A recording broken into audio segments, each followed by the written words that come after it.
Uyğunluğu müəyyən edin.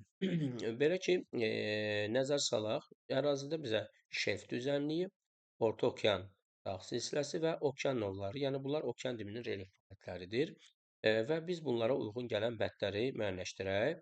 İlk növbədə A bəndinə yazıb ki, yer qabının ən nazik yeridir. Yer qabının ən nazik yeri okean dibində əsasən okean novlarına uyğun gəlir. Belə ki, biz burada üçüncüyə A bəndini doğru bənd kimi saya bilərik. Demək, bura biz uyğun bəndi A bəndi edəcəyik.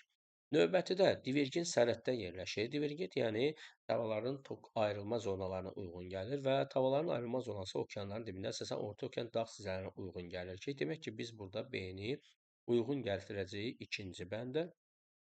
Və avtomatik, daha doğrusu ikinci bəndə dedikdə, yəni B bəndini ikinci bəndə uyğun eləyəcəyik. Avtomatik C bəndi isə akkumulyativ məişəlli şimal buzlaqlarında daha çox yer tutur və bu bənd isə bizə C bəndi 1-ə uyğun gələcək. Demək ki, bizdə burada doğru bənd kimi 1-ə C, 2-yə B, 3-ə isə A bəndi bizə doğru variant olacaq.